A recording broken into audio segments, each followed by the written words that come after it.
Teoria dos grupos. A essência por trás dos grupos é tornar dois elementos de um conjunto, combinar eles de alguma maneira e retornar a um terceiro elemento chamado C, que pertence também a esse mesmo conjunto. Seja G um conjunto não vazio, uma operação binária sobre G é uma função estrela que associa cada par ordenado AB que pertence a G vezes G a um elemento de A estrela B que pertence a um grupo G. Então, temos aqui a representação de como ocorre essa relação binária de A estrela B que vai pertencer a um grupo chamado G. Aplicando tal representação por meio do exemplo, utilizando números, temos como primeiro exemplo, em Z, a multiplicação é uma operação sobre Z, pois é claro que a multiplicação de qualquer dois inteiros resulta em outros inteiros. Aqui temos exemplos que 2 pertence a Z e 4 pertence a Z. Contudo, 2 vezes 4 é igual a 8 e 8 pertence a Z. Então, provei assim que a operação de dois inteiros sempre vai resultar em um inteiro. Para ser um grupo, é necessário obedecer às seguintes propriedades, ou axiomas. É necessário, primeiro, que ele seja associativo, em que temos um A operado com um par ordenado BC, ou temos um par ordenado AB operado com C, para todo A, B, C pertencente a G. Segunda propriedade, elemento neutro. Existe um elemento neutro pertencente a G, ou seja, um determinado grupo, e esse elemento neutro operado com A, ou A operado com esse elemento neutro, vai gerar o próprio A, para todo A pertencente a G. G é fechado, uma vez que seja um elemento A operado com um elemento B, sempre vai gerar um elemento C pertencente a esse mesmo grupo. Foi o que vimos anteriormente. Quarta propriedade, elemento inverso. O A, de fato, ele vai pertencer a um grupo chamado G. Portanto, nesse grupo vai existir o elemento inverso de A, que também pertence a G. A operado com o elemento inverso de A, que é A elevado a menos 1, vai gerar o elemento neutro. Na multiplicação, o elemento neutro ele pode ser o 1, e na adição, o elemento neutro é o 0. Trouxe aqui agora um exemplo, um exercício sobre o estudo que foi apresentado anteriormente. Seja G um grupo contendo 1 e menos 1, é possível afirmar que G é um grupo com relação à multiplicação usual dos números reais? Então, o primeiro passo é provar que G é fechado. Fazendo a multiplicação de 1 vezes menos 1, sempre vai resultar os próprios elementos contidos nesse grupo. Então, aqui temos a multiplicação de 1 vezes 1, gerou 1. 1 pertence ao grupo. 1 vezes menos 1 é igual a menos 1. Menos 1 pertence ao grupo. Menos 1 vezes 1 é igual a menos 1. Menos 1 pertence ao grupo. E menos 1 vezes menos 1 é igual a 1. E 1 pertence ao grupo. Portanto, esse grupo é fechado. Agora, o segundo passo é provar que G é associativo. Primeiro elemento, 1. 1 operado com par ordenado menos 1 vezes um terceiro elemento, denominado 2, é igual a 1 vezes menos 2, que é igual a menos 2. Ou 1 vezes menos 1 é igual a menos 1, vezes o terceiro elemento 2, que é igual a menos 2. Portanto, vale essas duas propriedades, provando assim que G é associativo. Terceiro passo. Qual é o elemento neutro de G? Por G ele ser um grupo multiplicativo, então seu elemento neutro é o 1, como vimos anteriormente. Quarto passo, provar que G possui elemento inverso. O elemento inverso, quando operado com A, ele vai dar o elemento neutro.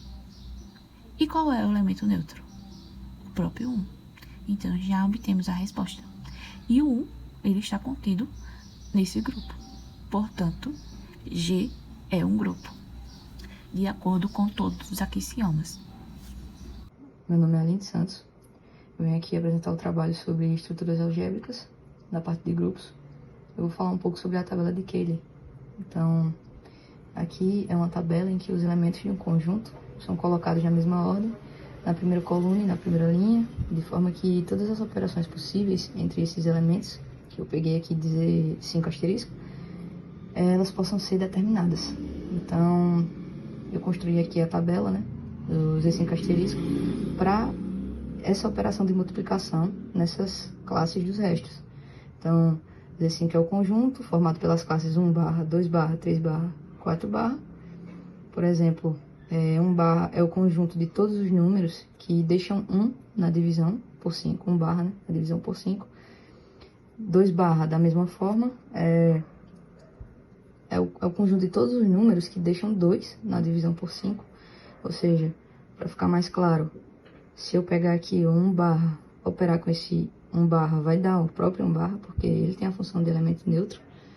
Ou seja, se você pegar um 1 barra e multiplicar por qualquer número desse, vai dar esse próprio elemento, porque esse 1 barra tem a característica de ser o elemento neutro. Então, se você pega aqui, por exemplo, o 2 barra e operar com esse 1 barra, vai dar o 2 barra. 2 barra operado com 2 barra vai dar o 4 barra.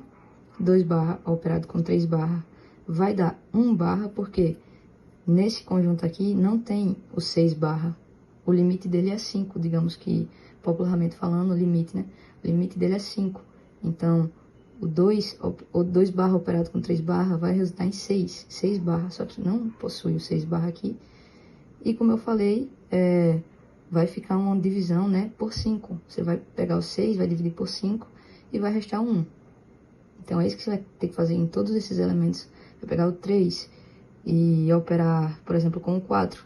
Vai dar 12. 12 barra não tem. Mas o 12 barra na divisão por 5 resta quanto? O 2. Então, aqui, coloco o 2 barra. Então, colocando aqui na primeira linha e na primeira coluna, e fazendo essa operação de multiplicação, né, a gente pode encontrar todas essas operações possíveis entre esses elementos de Z5, deixando aqui seus respectivos restos, né?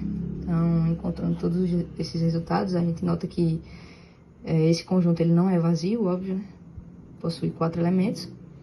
É fechado, porque a gente conseguiu operar todos esses elementos e o resultado dessas operações estão contidas nesse conjunto.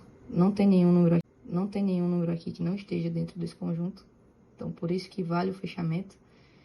É associativo para multiplicação, porque ele já herda essa propriedade do próprio conjunto Zn. Então, isso também garante que o Z5 é associativo. Então, já vale o fechamento, não é vazio, é associativo. O elemento neutro existe, como eu falei anteriormente, é 1 barra, né? Como eu falei, quando ele é operado com outro número, ele resulta no próprio número que ele é operado, porque ele é um elemento neutro.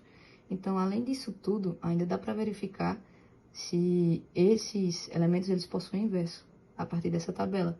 Então, para isso, basta que nessa tábua aqui, você perceba se tem um elemento neutro em cada linha dessa. Se tiver, então significa que esse elemento possui um inverso.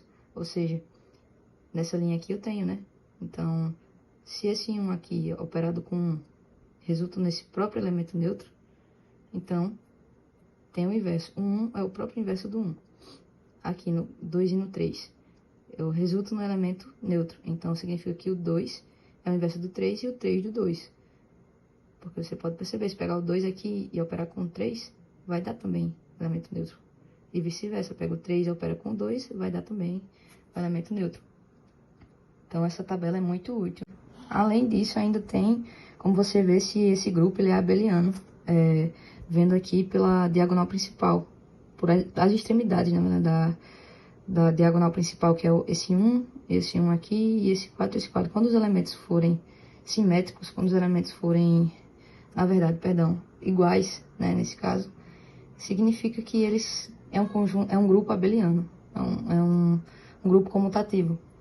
Então, se já foram satisfeitas todas essas propriedades, Se o conjunto é não vazio, é fechado, possui elemento neutro, é associativo, possui inverso, é comutativo, então essa tabela ela foi útil para verificar tudo isso e para verificar se esse conjunto é um grupo. Portanto, se n for igual a 5, como eu coloquei aqui, então esse conjunto aqui é um grupo.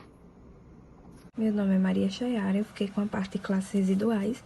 Vamos começar pela definição. Sejam A e M números reais, onde M é maior que 1. O conjunto A barra é chamado de classe residual módulo M.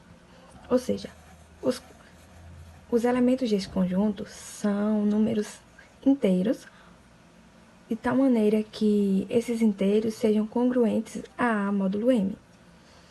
E traduzindo isso, significa que o conjunto A barra é o conjunto de todos os elementos que têm o mesmo resto de A na divisão por M.